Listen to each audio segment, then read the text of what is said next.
ओम नमो भगवते वासुदेवाय। श्रीमद् भगवत गीता के 11वें अध्याय का महात्म्य। श्री महादेव जी कहते हैं, हे पार्वती, गीता के वर्णन से संबंध रखने वाली कथा एवं विश्व रूप अध्याय के पावन महात्म्य को तुम श्रवण करो। विशाल नेत्रों वाली पार्वती, इस अध्याय के महात्म्य का पूरा वर्णन नहीं किया जा सकता है। इसके संबंध में सहस्त्रों कथाएं हैं। उनमें से यहाँ कही जाती हैं। प्रणीता नदी के तट पर मेघंकर नाम से विख्यात एक बहुत बड़ा नगर है। उसके प्राकार और गोपुर बहुत ऊंचे हैं। वहाँ बड़ी बड़ी विश्रामशालाएं हैं, जिनमें सोने के खंभे शोभा पा रहे हैं। उस नगर में श्रीमान, सुखी, शांत, सदाचारी तथा जितेंद्रिय मनुष्यों का निवास है। वहाँ हाथ में सार्ग नामक धनुष धारण करने वाले जगदीश्वर भगवान विष्णु स्वयं विराजमान हैं। वे परब्रह्मा के स्वरूप हैं। संसार के नेत्रों को जीवन प्रदान करने वाले हैं। उनका गौरवपूर्ण श्री विग्रह भगवती लक्ष्मी के नेत्र कमलों द्वारा पूजित होता है। भगवान की वह झांकी वामन अवतार की है। मेघ के समान उनका श्याम वर्ण तथा कोमल आकृति है। वक्ष स्थल पर श्री वत्स का चिन्ह शोभायमान हो रहा है। वे कमल और वनमाला से विभूषित हैं। अनेक प्रकार के आभूषणों से सुशोभित हो भगवान वामन रत्न युक्त समुद्र के सादृश्य जान पड़ते हैं। पीतांबर से उनके श्याम विग्रह की कांति ऐसी प्रतीत होती है मानो चमकती हुई बिजली से घिरा हुआ मेघ शोभा पा रहा हो। उन भगवान वामन का दर्शन करके जीव जन्म एवं संसार के बंधन से मुक्त हो जाता है। उस नगर में मेखला नामक महान तीर्थ है, जिसमें स्नान करके मनुष्य शाश्वत वैकुंठ धाम को प्राप्त होता है। वहाँ जगत के स्वामी करुणासागर भगवान नरसिंह का दर्शन करने से मनुष्य 7 जन्मों के किए हुए घोर पापों से मुक्त हो जाता है।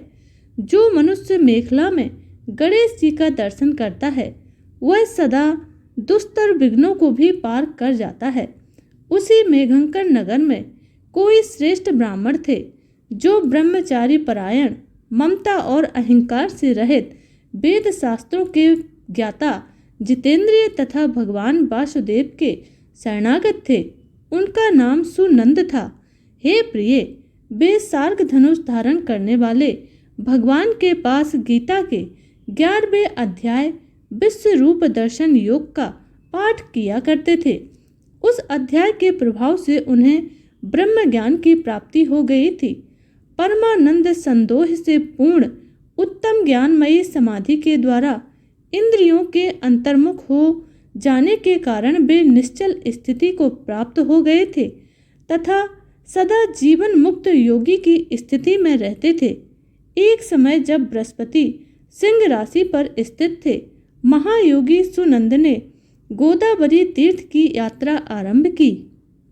वे क्रमशः ब्रज तीर्थ, तारा तीर्थ, कपिला संगम, अष्ट तीर्थ, कपिला द्वार, नरसिंह वन, अंबिकापुरी तथा कर स्थानपुर आदि क्षेत्रों में स्नान और दर्शन करते हुए विवाह मंडप नगर नामक नगर में आ गए। वहां उन्होंने प्रत्येक घर में जाकर अपने ठहरने के लिए स्थान मांगा, परंतु कहीं भी उन्हें स्थान नहीं मिला। अंत में गांव के मुखिया ने उन्हें एक बहुत बड़ी धर्मशाला दिखाई। ब्राह्मण ने साथियों सहित उसके भीतर जाकर रात में निवास किया। सवेरा होने पर उन्होंने अपने को तो धर्मशाला के बाहर पाया, लेकिन उनके और साथी दिखाई नहीं दिए। वे उन्हें खोजने के लिए चल पड़े। तभी गांव के मुखिया से उनकी भेंट हो गई। मुखिया ने कहा, हे मुनि श्रेष्ठ, तुम सब प्रकार से दीर्घायु जान पड़ते हो। सौभाग्यशाली तथा पुण्यवान पुरुषों में तुम सबसे पवित्र हो। तुम्हारे भीतर कोई लोकोत्तर प्रभाव विद्यमान है। तुम्हारे साथी कहाँ गए और कैसे इस भवन से तुम बाहर हुए, इसका मुझे वर्णन करो। मैं तुम्हारे सामने इतना ही कहता हूँ कि तुम्हारे जैसा तपस्वी मुझे कोई दूसरा नहीं दिखाई पड़ता है। हे विप्रवर, तुम्हें किस महामंत्र का ज्ञान है? किस विद्या का आश्रय लेते हो तथा किस देवता की दया से तुम में अलौकिक शक्ति आ गई है। हे ब्राह्मण, कृपा करके इस गांव में रहो, मैं तुम्हारी सब प्रकार से सेवा करूंगा। ऐसा कहकर मुखिया ने मुनीसर सुनंदन को अपने गांव में ठहरा लिया। दिन रात बड़ी भक्ति से उनकी सेवा करने लगा। जब 7-8 दिन बीत गए तब एक दिन प्रातःकाल आकर वह बहुत दुखी हो महात्मा के सामने रोने लगा और कहा, हे महात्मा, आज रात में राक्षस ने मुझ भाग्यहीन के बेटे को चबा लिया है। मेरा पुत्र बड़ा ही गुणवान और भक्तिमान था। ग्रामपाल के इस प्रकार के वचन सुनकर के योगी सुनंदन ने कहा, कहाँ है वह राक्षस और किस प्रकार उसने तुम्हारे पुत्र का भक्षण किया है। तब ग्रामपाल ने कहा, हे ब्राह्मण, इस नगर में एक बड़ा भयंकर नरभक्षी राक्षस रहता है। वह प्रतिदिन आकर इस नगर के मनुष्यों को खा लेता है। तब एक दिन समस्त नगर वासियों ने मिलकर उससे प्रार्थना की कि राक्षस, तुम हम सब लोगों की रक्षा करो, हम तुम्हारे लिए भोजन की व्यवस्था कर देते हैं। यहाँ बाहर के जो भी पथिक रात में आकर नींद लेंगे तुम उनको खा जाना। इस प्रकार नागरिक मनुष्यों ने गांव के मुखिया द्वारा इस धर्मशाला में भेजे हुए पथिकों को ही राक्षस का आहार निश्चित कर दिया। अपने प्राणों की रक्षा के लिए ही उन्हें ऐसा करना पड़ता था। तुम भी अन्य राहगीरों के साथ इस धर्मशाला में आकर के रुके थे, किंतु राक्षस ने उन सबको तो खा लिया, केवल तुम्हें छोड़ दिया। तुम में ऐसा क्या प्रभाव है, इस बात को तुम ही जानते हो। इस समय मेरे पुत्र का एक मित्र आया था, किंतु मैं उसे पहचान न सका। वह मेरे पुत्र को बहुत ही प्रिय था, किंतु अन्य राहगीरों के साथ उसे भी मैंने उसी धर्मशाला में भेज दिया।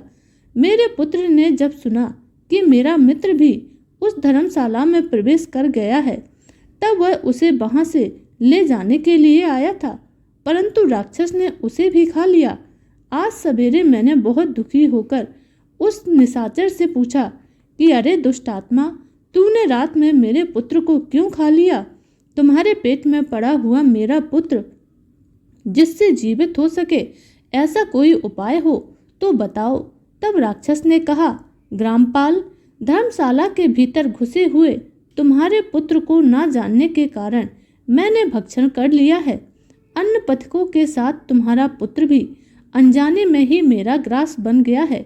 वह मेरे उदर में जिस प्रकार जीवित और रक्षित रह सकता है, वह उपाय स्वयं विधाता ने ही कर दिया है। जो ब्राह्मण सदा गीता के 11वें अध्याय का पाठ करता हो, उसके प्रभाव से मेरी मुक्ति होगी और मरे हुए को पुनः जीवन दान प्राप्त होगा।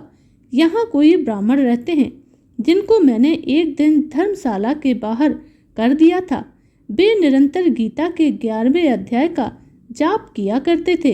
इस अध्याय के मंत्र से 7 बार अभिमंत्रित करके यदि वे मेरे ऊपर जल का छींटा मारेंगे तो निसंदेह मेरा साप से उद्धार हो जाएगा। इस प्रकार उस राक्षस का संदेश पाकर अब मैं आपके पास आया हूँ। तब सुनंदन ने कहा, ग्रामपाल, जो रात में सोए हुए मनुष्यों को खाता है, वह प्राणी किस पाप से राक्षस हुआ है? ग्रामपाल ने कहा, हे ब्राह्मण, पहले इस गांव में कोई किसान ब्राह्मण रहा करता था। एक दिन वह अगहनी के खेत की क्यारियों की रक्षा करने में लगा था। वहां से थोड़ी ही दूर पर एक बहुत बड़ा गिद्ध किसी राहगीर को मारकर खा रहा था। उसी समय एक तपस्वी कहीं से आ रहे थे, जो उस राही को बचाने के लिए दूर से ही दया दिखाते हुए आ रहे थे। गिद्ध उस राही को खाकर आकाश में उड़ गया। तब तपस्वी ने क्रोधित होकर उस किसान से कहा, अरे दुष्ट हलवाहे, तुम्हें धिक्कार है, तू बड़ा ही कठोर और निर्दयी है। दूसरे की रक्षा से मुंह मोड़कर केवल पेट पालने के धंधे में लगा हुआ है। तेरा जीवन तो नष्ट प्राय है। अरे जो चोर, डाढ़ वाले जीव, सर्प, शत्रु, अग्नि, विष, जल, गीध, राक्षस, भूत तथा बेताल आदि के द्वारा घायल हुए मनुष्यों की शक्ति होते हुए भी रक्षा नहीं करता है, वह उनके वध का फल पाता है। जो शक्तिशाली होकर भी चोर आदि के चंगुल में फंसे हुए ब्राह्मण को छुड़ाने की चेष्टा नहीं करता, वह घोर नरक में पड़ता है और पुनः भेड़िए की योनि में जन्म लेता है, जो वन में मारे जाते हुए तथा गृध्र और व्याघ्र की दृष्टि में पड़े हुए जीव की रक्षा के लिए छोड़ो छोड़ो की पुकार करता है, वह परम गति को प्राप्त होता है। जो मनुष्य गायों की रक्षा के लिए व्याघ्र, व्हील तथा दुष्ट राजाओं के हाथ से मारे जाते हैं, वे भगवान विष्णु के परम पद को प्राप्त होते हैं, जो योगियों के लिए भी दुर्लभ है। सहस्त्र अश्वमेघ और 100 वाजपेयी यज्ञ मिलकर शरणागत रक्षा की 16वीं कला के बराबर भी नहीं हो सकते हैं। दीन तथा भयभीत जीव की उपेक्षा करने से पुण्यवान पुरुष भी समय आने पर कुंभिपाक नामक नरक में पकाया जाता है। तूने दुष्ट गिद्ध के द्वारा खाए जाते हुए राही को देखकर उसे बचाने में समर्थ होते हुए भी उसकी रक्षा नहीं की, इससे तू मुझे बड़ा ही निर्दयी जान पड़ता है। मैं तुझे श्राप देता हूँ कि तू राक्षस हो जा। तब किसान ने कहा, हे महात्मा, मैं यहाँ उपस्थित अवश्य था, किंतु मेरे नेत्र बहुत देर से खेत की रक्षा में लगे हुए थे, अतः पास होने पर भी गिद्ध के द्वारा मारे जाते हुए इस मनुष्य को मैं नहीं जान सका, अतः मुझ दीन पर आप कृपा कीजिए। तब उस तपस्वी ब्राह्मण ने कहा कि जो भी गीता का प्रतिदिन 11वें अध्याय का जाप करता है, उस मनुष्य के द्वारा अभिमंत्रित जल जब तुम्हारे मस्तक पर पड़ेगा, उस समय तुम्हें साप से मुक्ति हो जाएगी। यह कहकर वह तपस्वी ब्राह्मण वहां से चले गए। वह हलवाहा राक्षस हो गया। अतः द्विश्रेष्ठ, तुम चलो और 11वें अध्याय के तीर्थ के जल को अभिमंत्रित करो, फिर अपने ही हाथ से उस राक्षस के मस्तक पर उसे छिड़क दो। ग्रामपाल की यह सारी प्रार्थना सुनकर ब्राह्मण का हृदय करुणा से भर आया।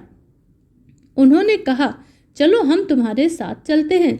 और वह राक्षस के पास गए। वे बोले, उन्होंने विश्व रूप दर्शन नामक 11वें अध्याय से जल अभिमंत्रित करके उस राक्षस के मस्तक पर डाला। गीता के अध्याय के प्रभाव से वह राक्षस साप से मुक्त हो गया।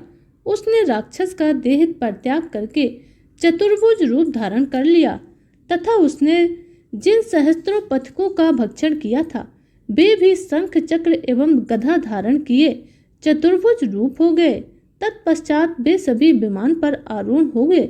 इतने में ही ग्रामपाल ने राक्षस से कहा, निशाचर, मेरा पुत्र कौन है? उसे दिखाओ।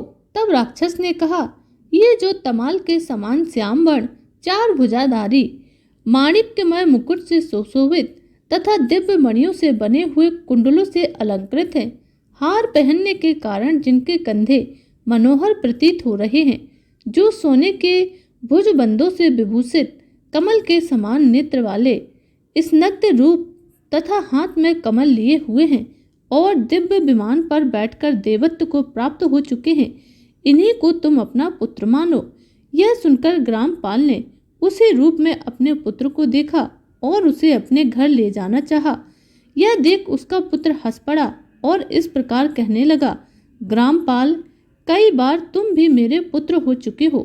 पहले मैं तुम्हारा पुत्र था, किंतु अब देवता हो गया हूँ। इन ब्राह्मण देवता के प्रसाद से बैकुंठ धाम को जाऊंगा। देखो, यह निशाचर भी चतुर्भुज को प्राप्त हो गया है। 11वें अध्याय के महात्म्य से यह सब लोगों के साथ श्री विष्णु धाम को जा रहा है। अतः तुम भी इन ब्राह्मण देव से गीता के 11वें अध्याय का अध्ययन करो और निरंतर उसका जाप करते रहो। इसमें संदेह नहीं है कि तुम्हारी भी ऐसी ही उत्तम गति होगी। हे पिता, मनुष्यों के लिए साधु पुरुषों का संग सर्वथा पूजनीय होता है। वह भी इस समय तुम्हें प्राप्त हुआ है। अतः अपना अभिष्ट सिद्ध करो। धन, भोग, दान, यज्ञ, तपस्या और पूर्व कर्मों से क्या लेना है? विश्व रूप अध्याय के पाठ से ही परम कल्याण की प्राप्ति होती है। पूर्णानंद संदोह स्वरूप श्री कृष्ण नामक ब्रह्मा के मुख से कुरुक्षेत्र में अपने मित्र अर्जुन के प्रति जो अमृतमय उपदेश निकला था, वही श्री विष्णु का परम तात्विक रूप है। तुम उसी का चिंतन करो। वह मोक्ष के लिए प्रसिद्ध रसायन है। संसार भय से डरे हुए मनुष्यों की आधी व्याधि का विनाशक तथा अनेक जन्म के दुखों का नाश करने वाला है। मैं उसके सिवा दूसरे किसी साधन को ऐसा नहीं देखता, अतः उसी का तुम अभ्यास करो। श्री महादेव जी कहते हैं, ऐसा कहकर के वह सबके साथ श्री विष्णु भगवान के परम धाम को चला गया।